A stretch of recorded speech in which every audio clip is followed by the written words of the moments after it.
नमस्कार दोस्तों, मैं संदीप कुमार आपका हार्दिक स्वागत एवं अभिनंदन करता हूं आपके अपने YouTube channel biology GK classes में। हम ह्यूमन डाइजेस्टिव सिस्टम के विषय में अध्ययन कर रहे थे, जिसके अंतर्गत पिछले वीडियो में हमने यकृत ग्रंथि के कार्यों के विषय में देखा था। यकृत ग्रंथि बहुत सारे महत्वपूर्ण कार्य करती है, जिसमें हमने सबसे महत्वपूर्ण कार्य की बात की कि वो पितरस का स्रावण करती है और पितरस में बहुत सारे सोल्ट्स पाए जाते हैं जो वसा का पारसीकरण करते हैं। इसके अलावा हमने बात की थी जो कार्बोहाइड्रेट मेटाबॉलिज्म है, प्रोटीन मेटाबॉलिज्म है और लिपिड मेटाबॉलिज्म है, इन सभी से संबंधित कार्य भी यकृत ग्रंथि के द्वारा किए जाते हैं। ग्लाइकोजन के संश्लेषण से संबंधित कार्य भी के द्वारा किए जाते हैं और इसके अलावा हिपेरिन, फाइब्रिनोजन और प्रोथ्रोम्बिन प्रोटीन का सिक्रेशन भी यकृत ग्रंथि के द्वारा किया जाता है। कुछ विटामिन होते हैं जो फैट सोल्यूबल विटामिन होते हैं, उनका संचयन यानी कि संग्रहण करने का कार्य भी जो हिपेटोसाइट जो यकृत ग्रंथि है उसमें पाए जाने वाली कोशिकाएं हैं उनके द्वारा होता है। और ये जो यकृत ग्रंथि में पाए जाने वाली कोशिकाएं हैं ये क्या करती है, विटामिन डी को एक्टिवेट करती हैं और जिसके कारण कैल्शियम के अवशोषण में वृद्धि होती है। इन सभी के विषय में हमने कल के वीडियो में बात की थी।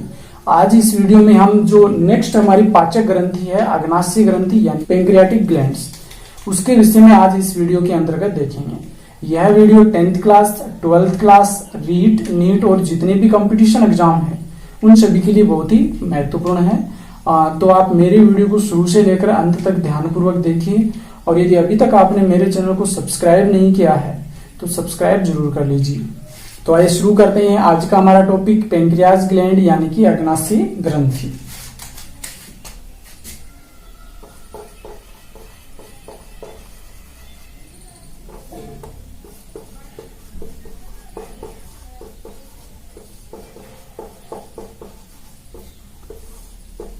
पैंक्रियास यानी कि अग्नाशय ग्रंथि, इसकी बात करें तो ये हमारे पाचन तंत्र में बात करें तो सबसे बड़ी दूसरी पाचक ग्रंथि है। दूसरी सबसे बड़ी पाचक ग्रंथि है।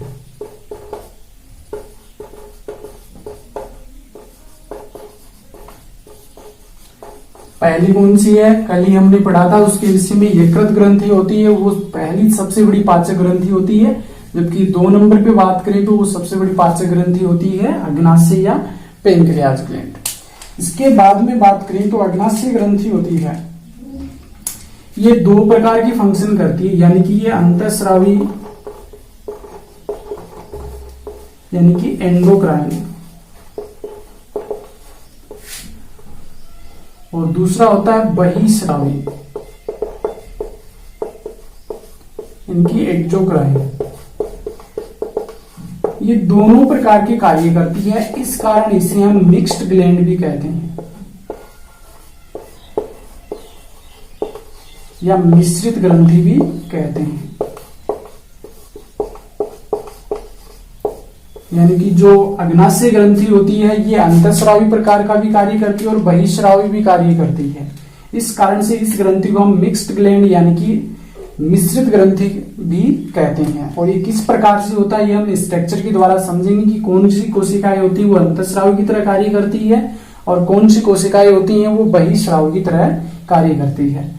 जो अग्नाशय ग्रंथि की जो कंप्लीट जानकारी है वो हमने पहले एक टॉपिक डाला है एंडोक्राइन सिस्टम के विषय में, जिसमें सभी ग्लैंड्स के विषय में हमने पढ़ लिया उसमें। तो आपने वो वीडियो नहीं देखा तो वो भी देख लीजिए, जिससे कि आपको अग्नाशय ग्रंथि की कंप्लीट स्ट्रक्चर किस प्रकार से होती है, कैसे इसकी व्यवस्था होती है, कितना वजन होता है और क्या इसमें जो स्पेशलिटी या कौन सी विशेषताएं पाई जाती है, उन सभी के विषय में उस वीडियो के अंतर्गत दे रखा है। इसकी स्ट्रक्चर की बात करें तो इस प्रकार से होती है। ये हो गई ग्रहणी या डूडोनियम, और यहां पे होती है अग्नाशय ग्रंथि।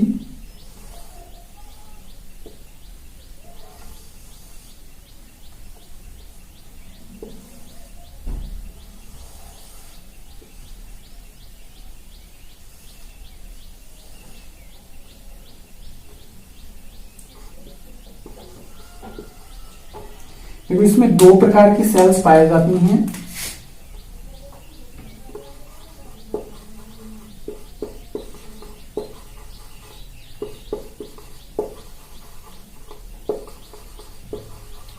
एक तो इसके साथ में इस प्रकार से बहुत ही अधिक मात्रा में सेल्स होती हैं।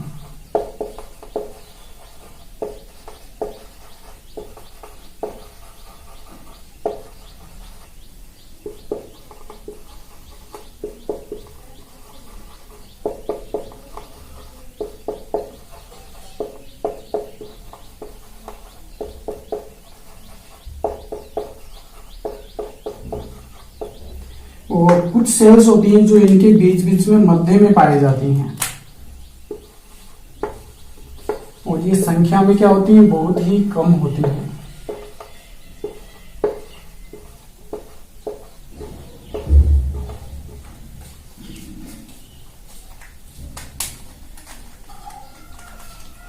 ये जो कोशिकाएं होती हैं, ये वाली, इन कोशिकाओं को कहती हैं एसिनाई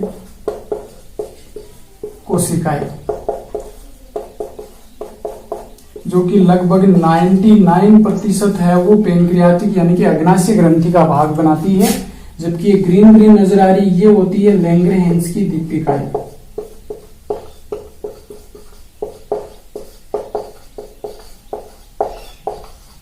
लैंगरहेंस की दीपिका ये लगभग 1 से 2% होती है। ये एक्सोक्राइन यानी कि बहिस्रावी के रूप में कार्य करती है, एक्सोक्राइन के रूप में कार्य करती है, जबकि ये अंतःस्रावी ग्रंथि के रूप में कार्य करती है। हम बात करें कि जो अग्नाशय ग्रंथि होती है, इसमें 2 प्रकार की कोशिकाओं के समूह पाए जाते हैं, एक तो अंतःस्रावी कोशिकाओं के, एक बहिस्रावी कोशिकाओं के। तो अंतःस्रावी कोशिकाओं के समूह होते हैं, उन्हें हम बोलते हैं लैंगरहेंस की दीपिकाएं, और बहिस्रावी कोशिकाओं के समूह होते हैं, उन्हें हम बोलते हैं एसिनाई कोशिकाएं, जो कि 99% है वो एसिनाई कोशिकाओं का समूह उपस्थित होता है अग्नाशय ग्रंथि में। तो इसके द्वारा स्रावित क्या होता है, इसके द्वारा एंजाइम सीक्रेट होते हैं। इसके अलावा इसमें जो आयंस होते हैं, बाइकार्बोनेट आयन, ये उपस्थित होता है, और इसके अलावा इसमें वाटर भी पाया जाता है। यानी कि इसमें मुख्य रूप से देखिए तो पाचक जो रस होता है, या इसे हम अग्नाशय रस भी कह सकते हैं, अग्नाशय रस का स्रावण है वो किया जाता है एसिनाई कोशिकाओं के द्वारा, जिसमें एंजाइम पाए जाते हैं और कुछ कार्बन आयंस पाए जाते हैं या लवण पाए जाते हैं, और वाटर उपस्थित होता है। ये होती है एसिनाई कोशिकाएं। इसके बाद में जो नेक्स्ट होती है लैंगरहेंस की दीपिकाएं, ये होती है अंतःस्रावी प्रकृति की होती है, और ये हार्मोन का स्रावण करती है। और मुख्य रूप से इसमें 3 प्रकार की सेल्स मिलती है। एक तो अल्फा कोशिकाएं होती हैं, अल्फा सेल्स, ये क्या करती है, ग्लूकागोन हार्मोन का सिक्रेशन करती है, ग्लूकागोन हार्मोन का सिक्रेशन करती है। दूसरी होती है बीटा सेल्स, जो इंसुलिन हार्मोन का सिक्रेशन करती है। और तीसरी जो सेल्स होती है वो डेल्टा या गामा सेल्स होती है, ये सोमेटोस्टेटिन हार्मोन का सिक्रेशन करती है। यानी कि लैंगरहेंस की दीपिका जो अंतःस्रावी प्रकृति की होती है, इसमें इसके द्वारा हार्मोन का सिक्रेशन होता है।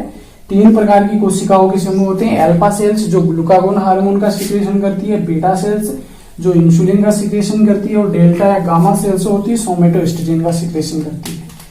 लेकिन हमारे लिए ये सभी जो है लैंगरहेंस की दीपिका, ये यहाँ पे आवश्यक नहीं है, क्योंकि ये एंडोक्राइन प्रकार का कार्य करती है, अंतःस्रावी तंत्र के रूप में कार्य करती है, जो कि हमारे लिए यहाँ पे आवश्यक नहीं है। हमारे लिए ये ज्यादा इंपॉर्टेंट है पाचन तंत्र से संबंधित बात करें तो, क्योंकि इसमें अग्नाशय रस या अग्नाशय पाचक रस स्रावित होता है, जिसमें बहुत सारे एंजाइम पाए जाते हैं। अब इसमें बात कर लेते हैं कि कौन कौन से एंजाइम उपस्थित होते हैं।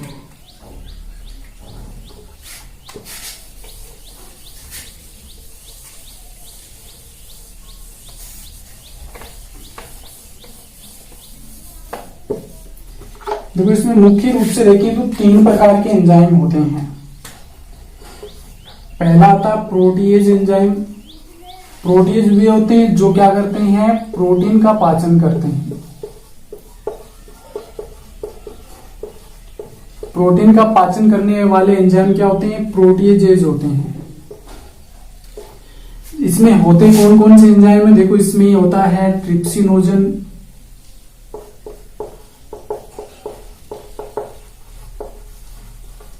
ट्रिप्सिनोजन, काइमोट्रिप्सिनोजन,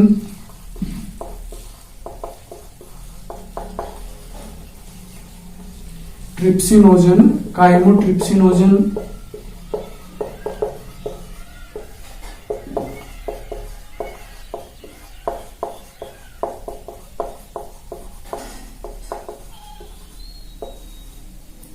इसके अलावा कार्बोक्सीपेप्टाइडेज,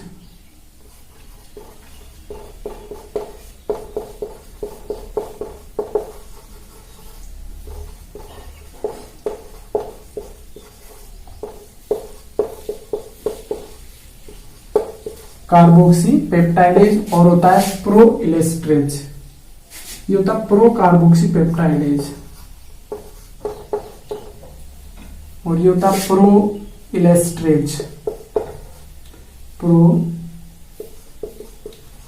इलेस्ट्रेज, या इसे हम कहते हैं प्रो इलेस्ट्रेज।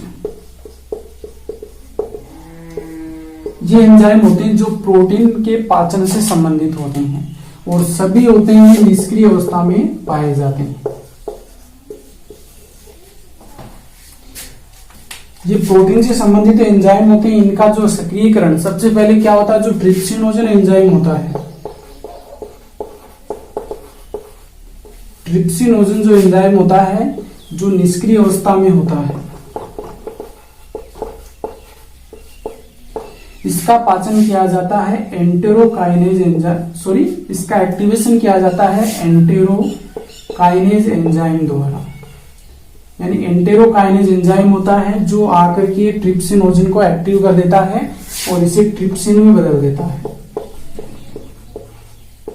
जो क्या होता है एक सक्रिय अवस्था होती है ट्रिप्सिनोजन की। अब होता क्या, ये जो एंजाइम होता है ट्रिप्सिन, ये इन सभी जितने भी एंजाइम बताए हैं जो प्रोटीन पाचन से संबंधित होते हैं इनको सक्रिय करने का कार्य करता है। जैसे काइमोट्रिप्सिन,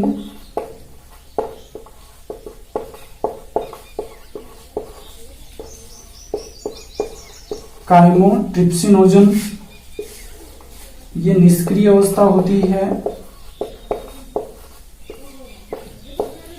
इसको बदल देता है काइमोट्रिप्सिन में।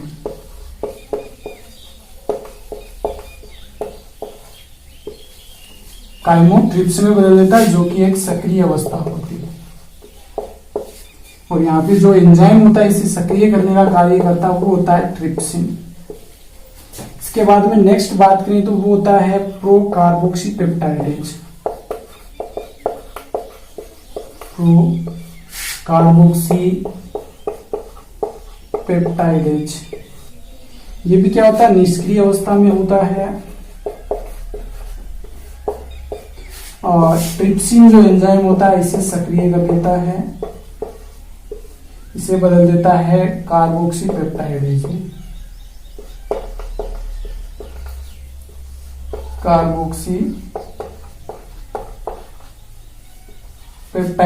पेप्टाइडेज में बदल दिया जाता है जो कि सक्रिय अवस्था होती है। इसके बाद में नेक्स्ट होता है प्रो इलेस्टेज। प्रो इलेस्टेज एंजाइम होता है, इसको सक्रिय करने का कार्य करता है ट्रिप्सिन। यानी कि यहाँ पे ये होता है निष्क्रिय अवस्था में और ट्रिप्सिन इसको सक्रिय कर इसे बदल देता है इलेस्टेज।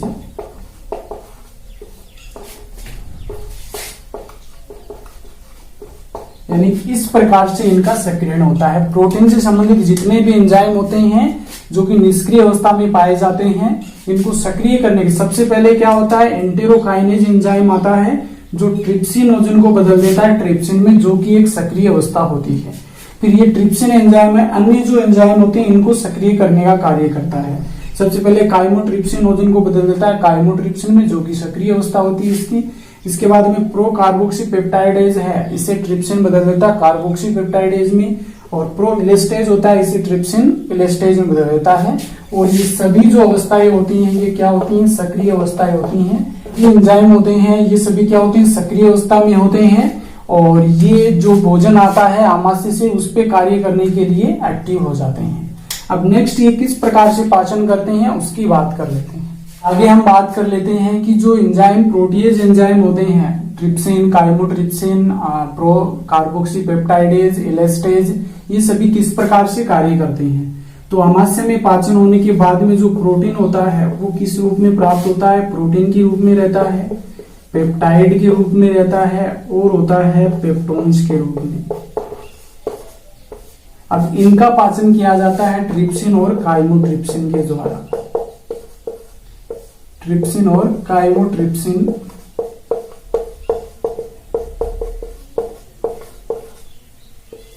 ट्रिप्सिन और काइमोट्रिप्सिन है वो क्या करती हैं, इन्हें बदल देती हैं छोटी पॉलीपेप्टाइड श्रृंखला में।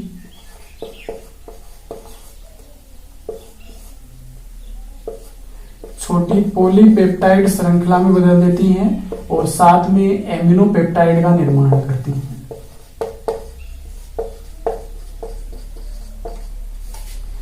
यानी कि ट्रिप्सिन और काइमोट्रिप्सिन होता है वो प्रोटीन, पेप्टाइड्स और पेप्टोन्स को छोटी पॉलीपेप्टाइड श्रृंखलाएं और एमिनो एसिड में या एमिनोपेप्टाइड में बदल देता है।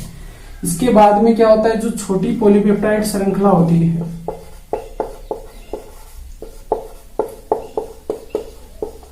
इन छोटी पॉलीपेप्टाइड श्रृंखलाओं पर कार्य करता है कार्बोक्सीपेप्टाइडेज।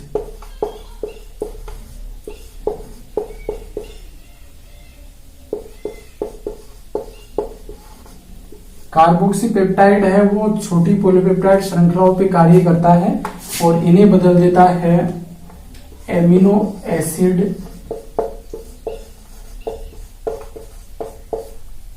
एसिड और साथ में डाइपेप्टाइड में बदल देता है।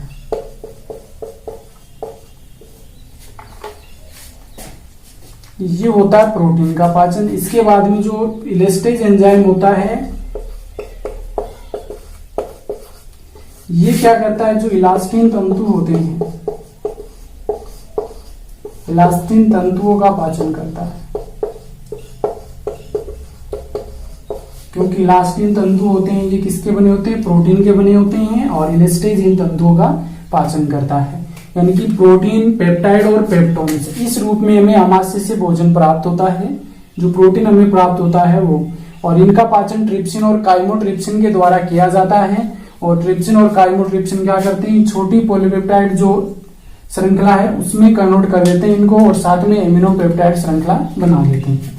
अब जो छोटी पॉलीपेप्टाइड श्रृंखलाएं होती हैं इनका पाचन किया जाता है कार्बोक्सीपेप्टाइडेज के द्वारा, जो इन्हें एमिनो अम्ल और डाइपेप्टाइड में बदल दिया जाता है। इस रूप में हमें जो भोजन होता है, जो प्रोटीन होता है वो प्राप्त हो जाता है एमिनो अम्ल और डाइपेप्टाइड। इसके बाद में जो इलेस्टेज एंजाइम होता है ये इलास्टिन तंतुओं का पाचन करता है। इसके बाद में हम जो नेक्स्ट एंजाइम होता है वो होता है, देखो हम दूध का पाचन जो हम करते हैं तो उसके लिए हमारे शरीर के अंदर जो अडल्ट होते हैं उनमें रेनिन एंजाइम नहीं पाया जाता। यानी कि रेनिन एंजाइम होता है वो एडल्ट में नहीं मिलता है, जो कि दूध का पाचन करने वाला एंजाइम होता है। तो इसलिए जो अडल्ट होते हैं उनमें दूध का पाचन किस प्रकार से होता है, तो जो हम दूध ग्रहण करते हैं हमने बात की थी, तो इसमें कौन सी प्रोटीन होती है, केसिन प्रोटीन पाई जाती है। और इस केसिन प्रोटीन को काइमोट्रिप्सिन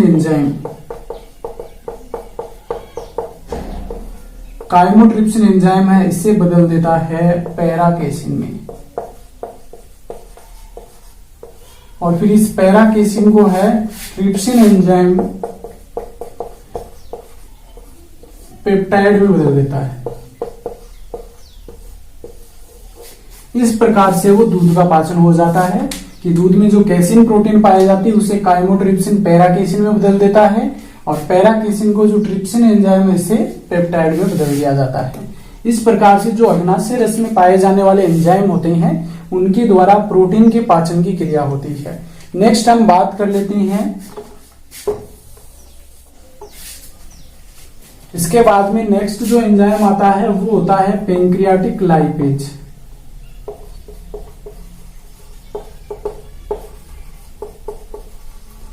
पेंक्रियाटिक लाइपेज या अग्नाशयी लाइपेज ये क्या करता है, ये वसा का पाचन करता है। वसा का पाचन करता है। हमने पीछे कल के वीडियो में बात की थी, जो यकृत ग्रंथि के द्वारा पित्रस का सिक्रेशन होता है, उस पितरस में क्या होते हैं, बहुत सारे सॉल्ट्स पाए जाते हैं जो वसा यानी कि लिपिड को क्या कर देते हैं, लिपिड का पायसीकरण करते हैं। और पायसीकरण करने के बाद जो वसा होती है वो क्या कहलाती है, पायसीकृत वसा कहलाती है। जो ट्राइग्लिसराइड होती है, ट्राइग्लिसराइड वसा होती है या लिपिड होता है। और इसकी संरचना की बात करें तो इसमें एक अणु होता है ग्लिसरॉल का और 3 इसमें फैटी एसिड के अणु जुड़े होते हैं, वसी अम्ल के अणु जुड़े रहते हैं। अब होता क्या है, इस पायसीकृत वसा को ट्राइग्लिसराइड को डाइग्लिसराइड में बदल दिया जाता है।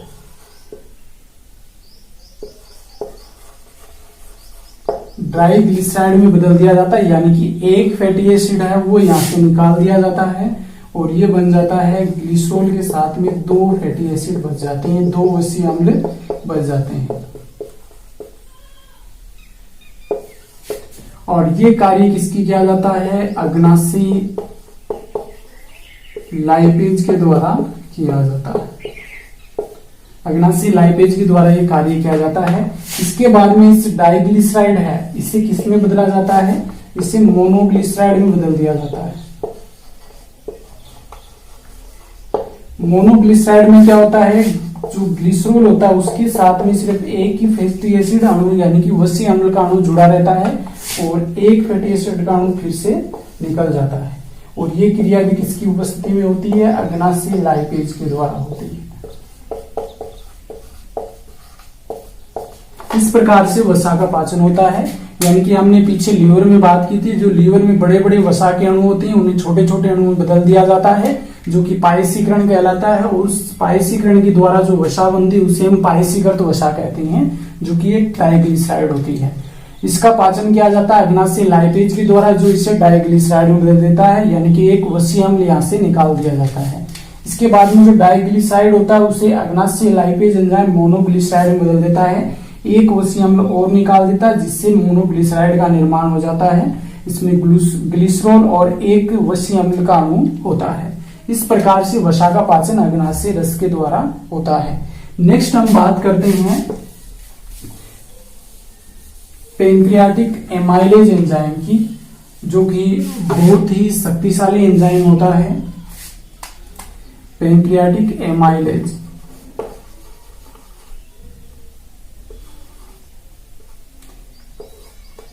यानी कि अग्नाशय एमाइलेज, ये एंजाइम होता है अधिक शक्तिशाली होता है। यानी कि लगभग आधे घंटे में ही पूरी स्टार्च का पाचन कर देता है। हमने पीछे बात की थी, जो मुख गुहा होती है उसमें भी क्या होता है, स्टार्च का पाचन होता है। तो मुख गुहा में लगभग 30%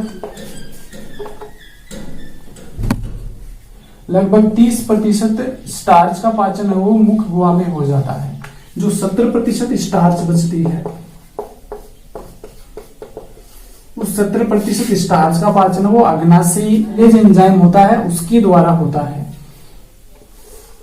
अग्नाशय जो एमाइलेज एंजाइम ये क्या करता है, स्टार्च को बदल देता है माल्टोज में।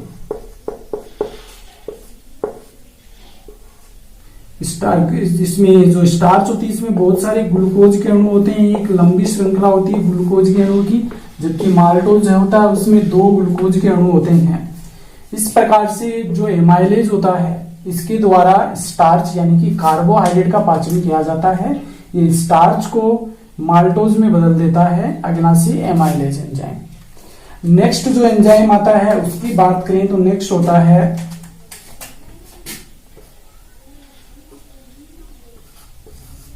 न्यूक्लियस एंजाइम होते हैं। और न्यूक्लियस एंजाइम 2 प्रकार के होते हैं, एक तो डीएनएज होता है और एक होता है आरएनएज। तो हम भोजन के रूप में क्या करते हैं, न्यूक्लियोटाइड न्यूक्लिक एसिड ग्रहण करते हैं, न्यूक्लिक अम्ल ग्रहण करते हैं। और न्यूक्लिक अम्ल होते हैं 2 प्रकार के, एक होता है डीएनए और एक होता है आरएनए, यानी कि डीऑक्सी राइबो न्यूक्लिक एसिड और ये होता है राइबो न्यूक्लिक एसिड। तो तो डीएनए का पाचन किया जाता है डीएनएज एंजाइम द्वारा, और आरएनए का पाचन किया जाता है आरएनएज एंजाइम द्वारा, और बना देते हैं दोनों ही मिलकर क्या बना देते हैं, न्यूक्लियोटाइड।